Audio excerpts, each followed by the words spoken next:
Good morning, all of you. Today we discuss on the topic of a transistor connections. In a transistor connections, having a three connections: common emitter, common base, and common collector. Transistor having a three terminal: emitter, base, and collector. Out of three terminal is common in input as well as output. Suppose in case of a common emitter configurations, the emitter is common input as well as output. In case of base is common input as well as output. In case of collector is common input as well as output. So today we will discuss on the topic of a characteristics of a common emitter connections. According to common emitter connections, show first the diagram. This is the LT. LT means low tension battery.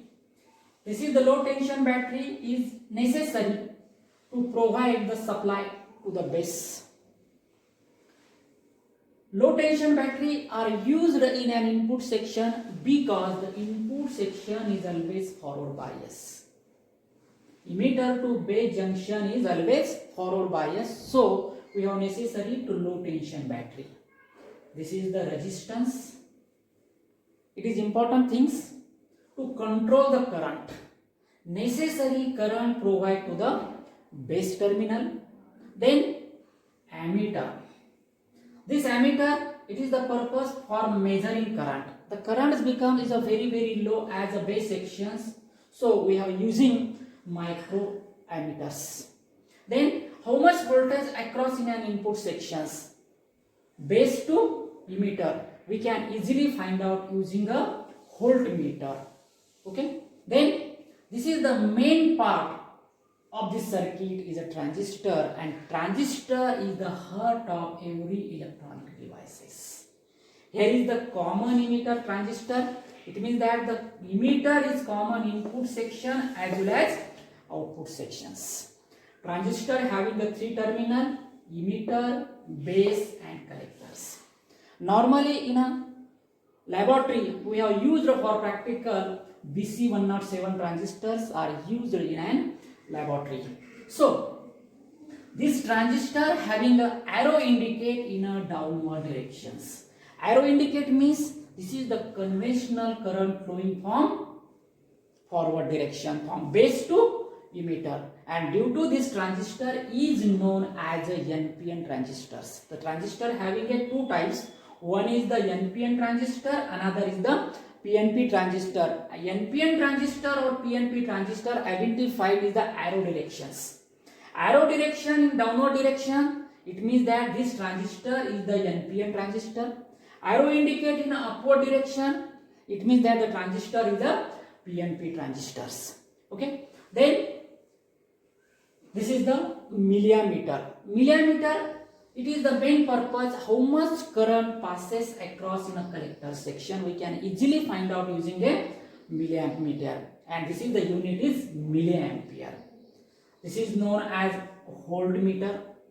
Voltmeter, we can easily how much voltage across a output section or emitter to collector section we can easily find out using this voltmeter is equal to VC. This is known as a load or resistance R2. Across the load we can measure the output voltage or output current. Then this is the high tension battery.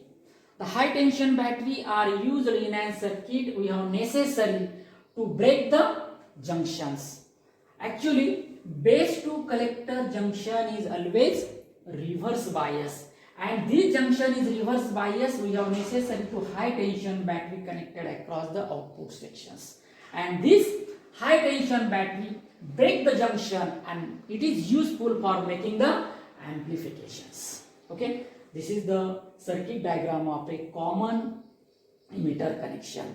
Then we have discussed on the topic of a input characteristics and output characteristics.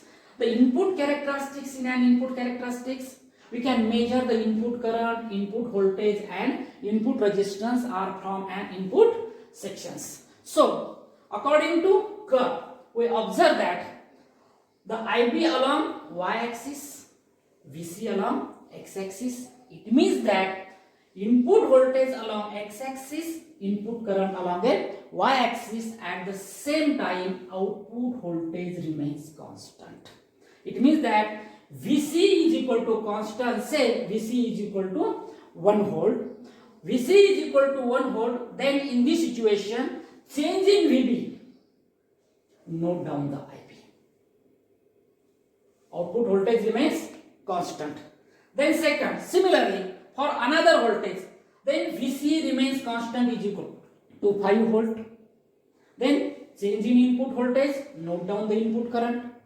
Again similarly, change in VC, output voltage remains constant, say 10 volt, 15 volt. And similarly, in an input section, change in input voltage, note down the input current. And all point plot on a graph, and graph are showing in this manner. We observe that up to the 0.7 volt or up to the 0.3 volt, any change in input voltage, there is no change in input current. Because in case of a germanium, transistor goes in active state, we have required minimum 0.3 voltage are required. The transistor goes in a active state. And in case of a silicon diode, silicon transistor, we have minimum required 0.7 volt is required to the transistor goes in active state. We observe that up to the 0.7 volt, any change in VB, there is no change in IB.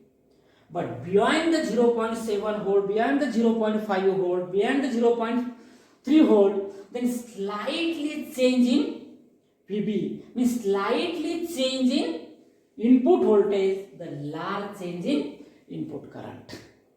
So we have seen from this graphical representation, we have calculated the input resistance.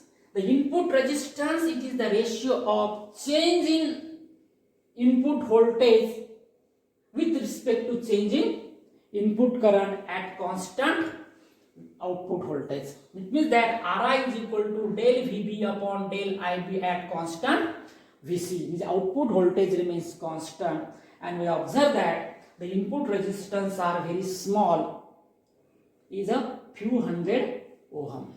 Then we have studied in the output characteristics. In an output characteristics, we observe that input current become a constant.